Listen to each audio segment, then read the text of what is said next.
Welcome to Chapter 17. We're going to be talking about prokaryotic diversity. By the end of this lecture, you should know what the three categories of life on Earth are, and you already technically should know that from the last lecture as well.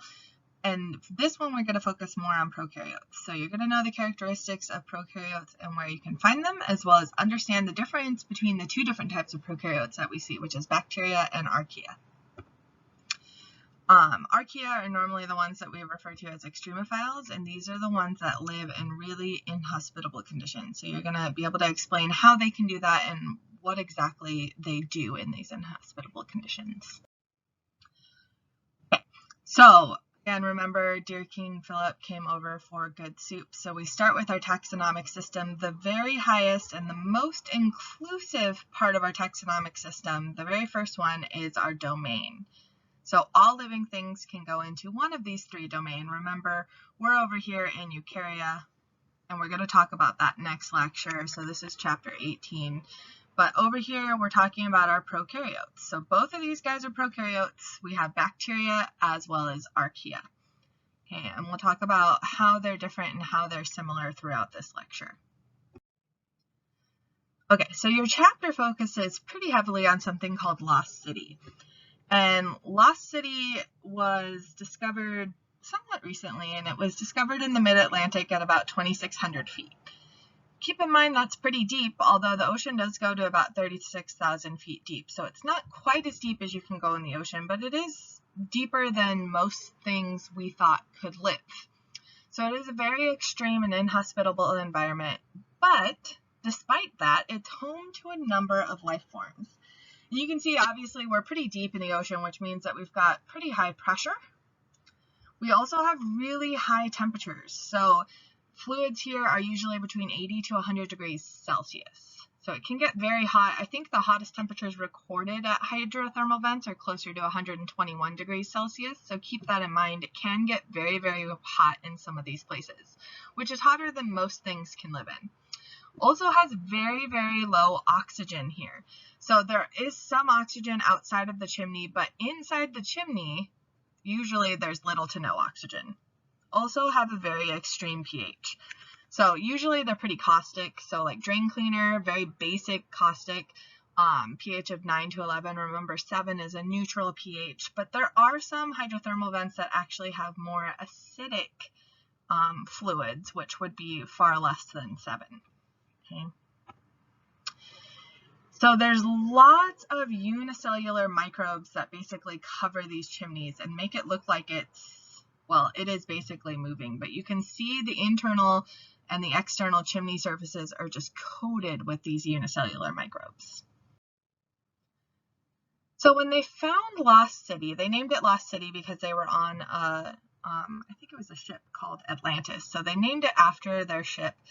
And when they found it, it was really, really cool. These big spires that were stories and stories tall that they saw. So they wanted to get samples because they could clearly see that there was some life around these chimneys, and they were a little bit perplexed by it. So they had to use remotely operated mechanical vehicles to go and collect samples. And they have these little robotic arms that actually grasp the samples, which is easier said than done because these things can collapse pretty easily if you grip them with too much pressure.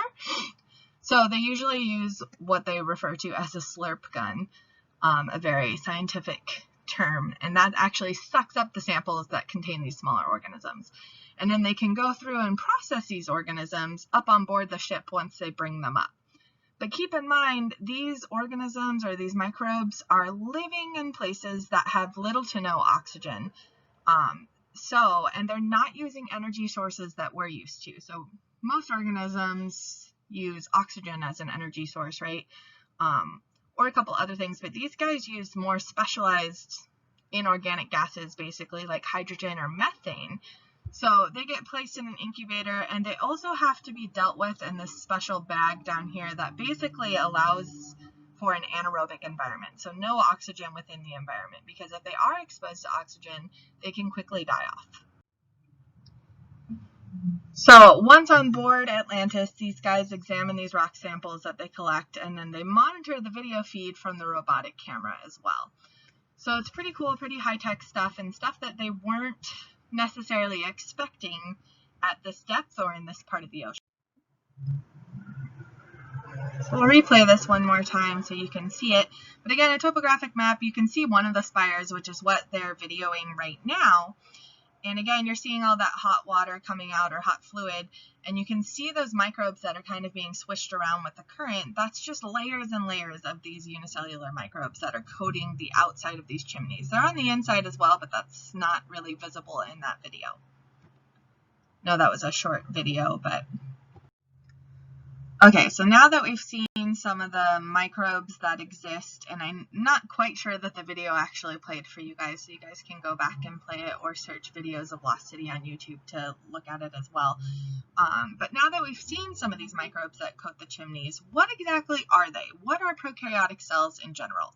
So we've learned about prokaryotes versus eukaryotes, so this should be a little bit of a review for you guys, but they tend to be unicellular as well as microscopic. So these guys are really, really small. So remember our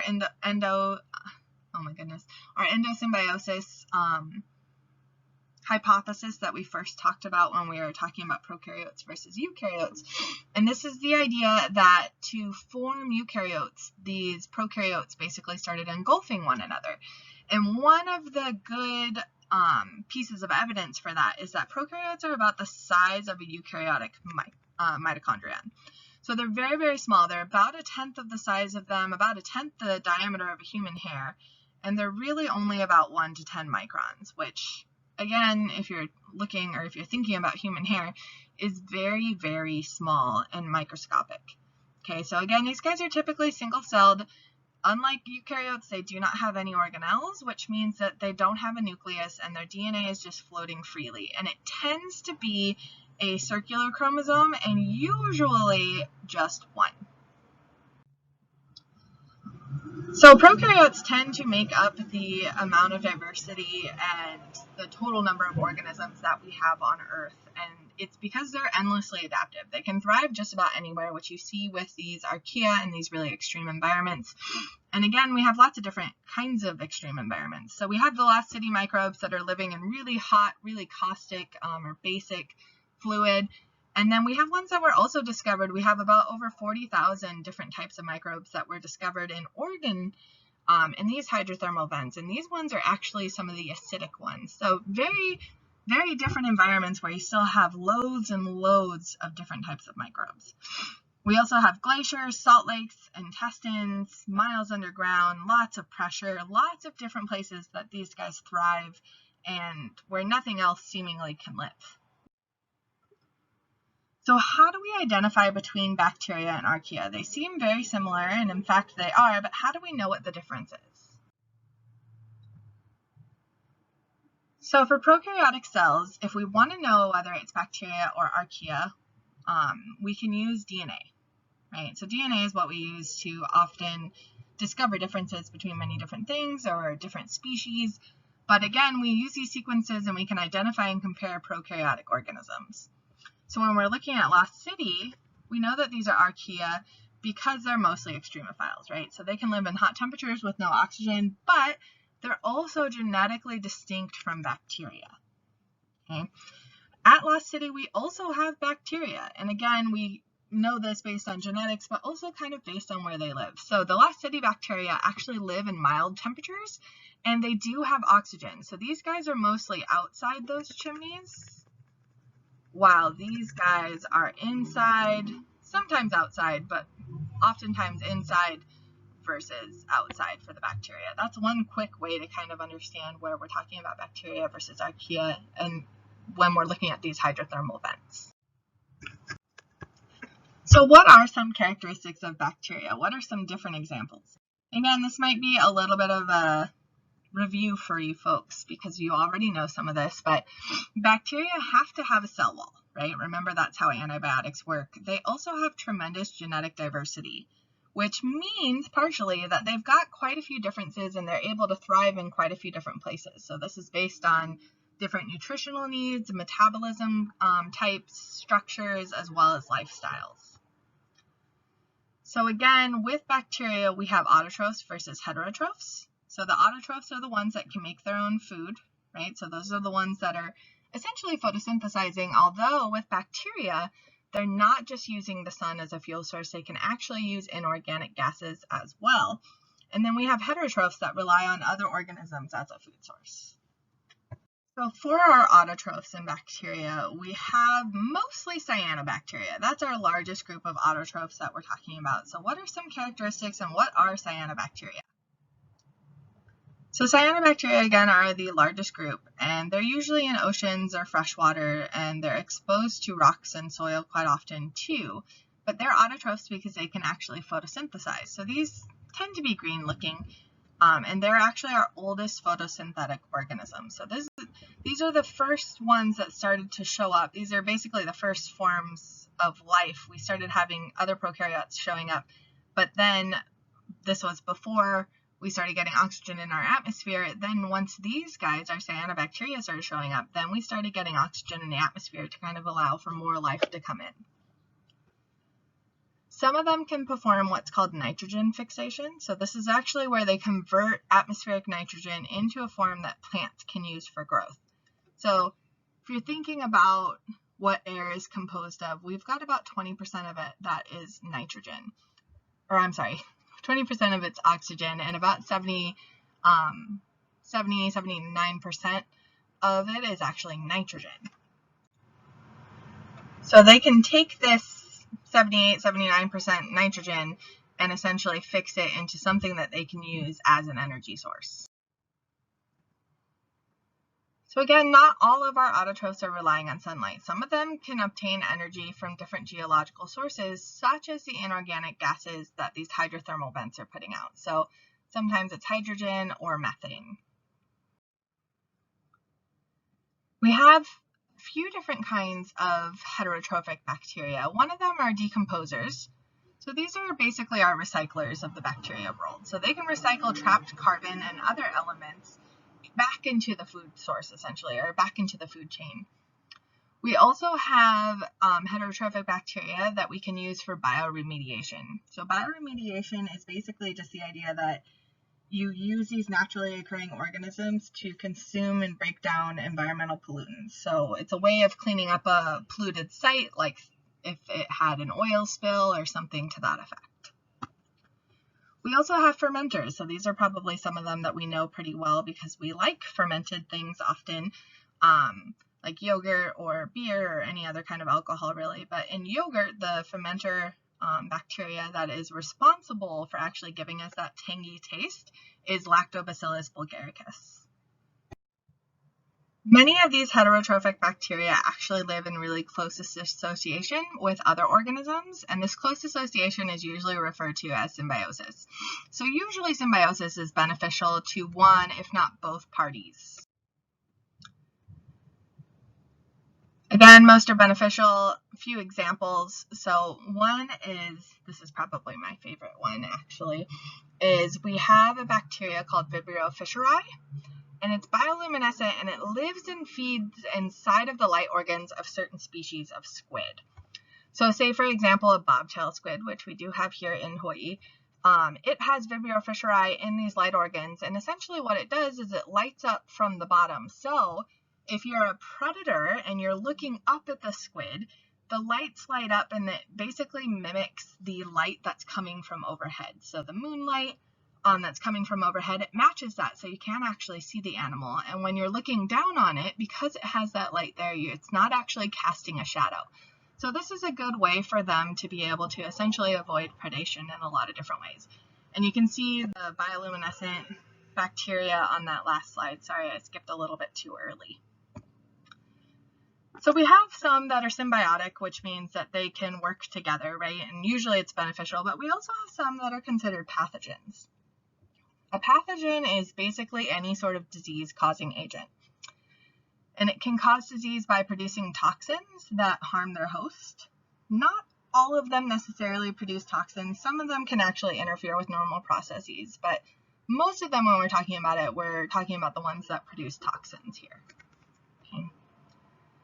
Good example is E. coli. If you guys have heard of E. coli, Escherichia coli, it secretes a toxin that causes bloody diarrhea, kidney failure, and sometimes death in the host. So you'll see lots of E. coli outbreaks associated with like romaine lettuce or lots of different foods really, but we hear pretty often about it in lettuce as well.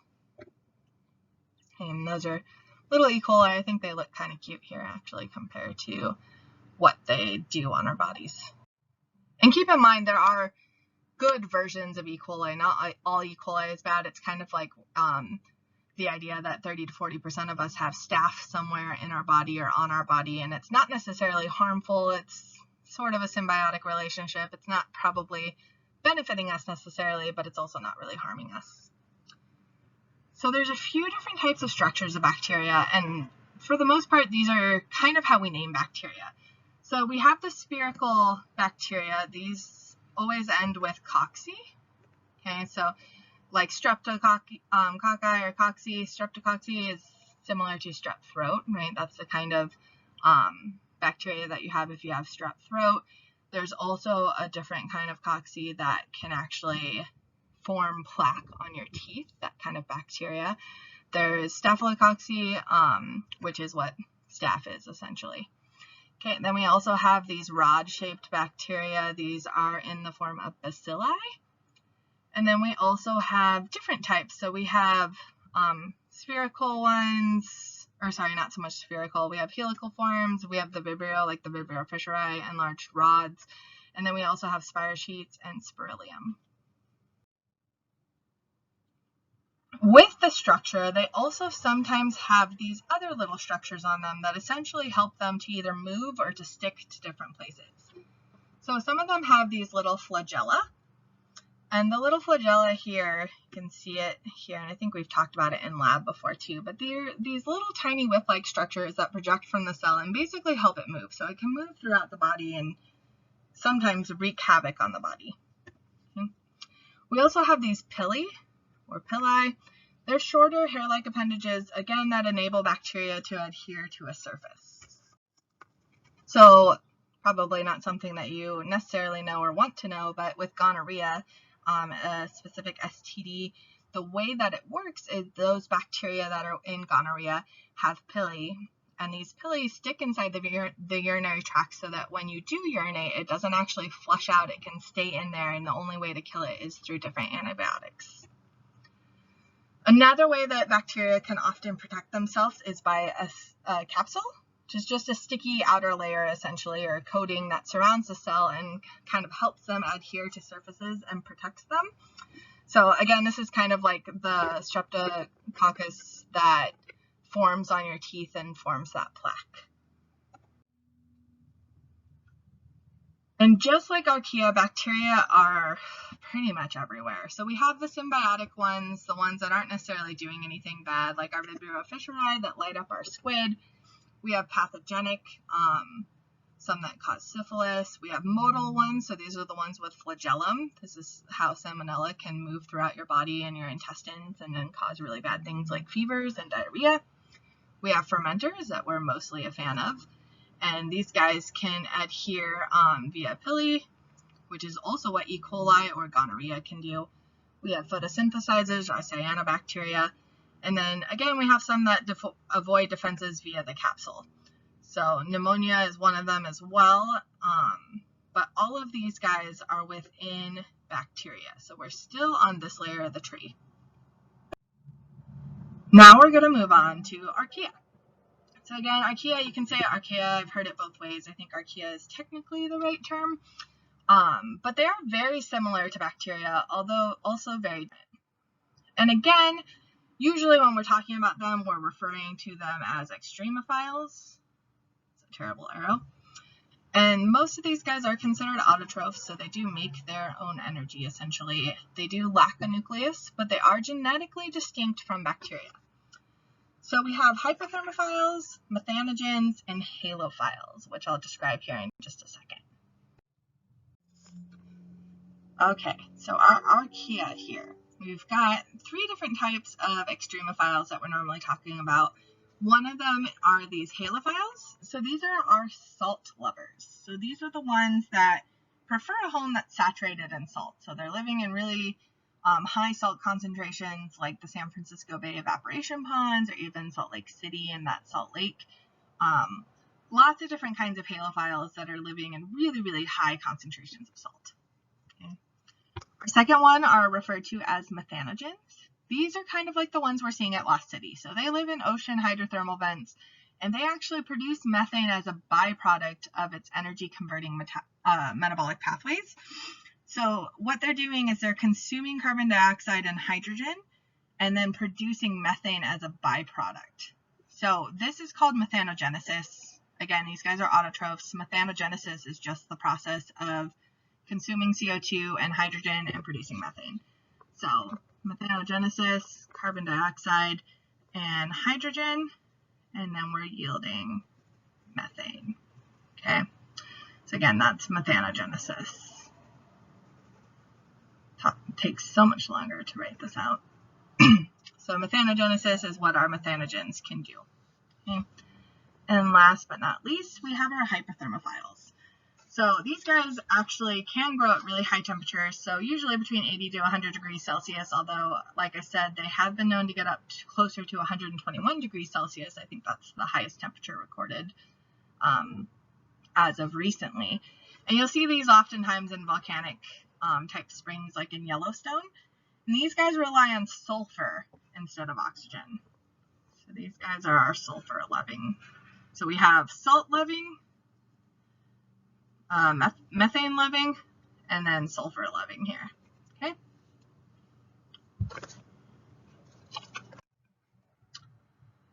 Okay, so why is Lost City so special?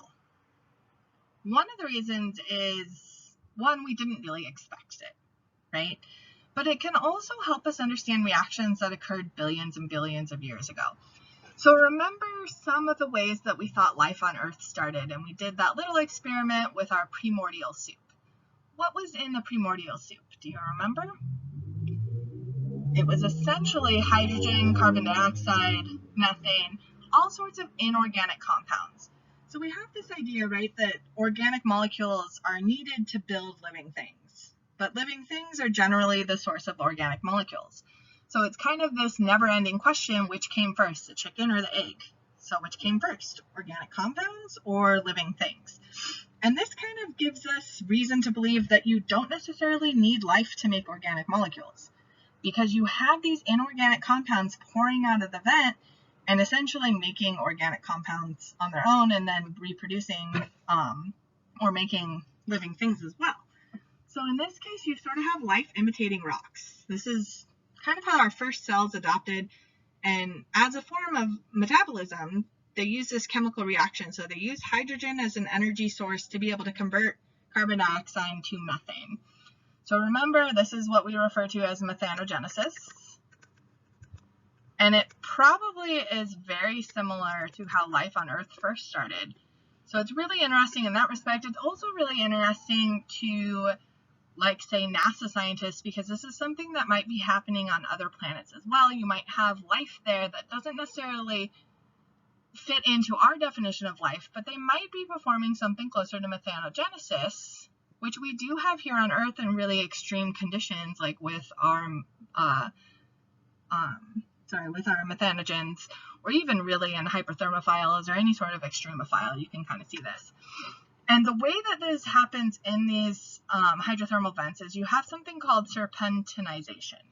Okay, it's always hard for me to say this because I think of a serpentine, which it has literally nothing to do with, really. But what this is it's the process of the mantle rock that's coming from the Earth. Okay, so you have these mantle rocks, and when they're coming up out of the Earth, essentially, and it's exposed to seawater, it forms hydrogen gas. Okay, and then that gas is a source of energy for all of the organisms that live in Lost City. So serpentinization, something you want to know, it's basically just the chemical reaction between seawater and mantle rocks. So you can see the mantle rocks here, you see the seawater as well. It's putting off some hydrogen gas, and then that hydrogen gas is combined with the carbon dioxide gas to make methane through methanogenesis, and then these anaerobic archaea are then eating the methane, and it's just going in this continuous loop.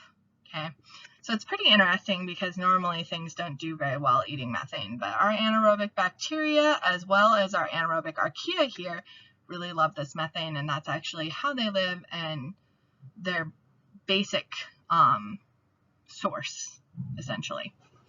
So that's it for prokaryotes, our bacteria and archaea, what the similarities are as well as what the differences are.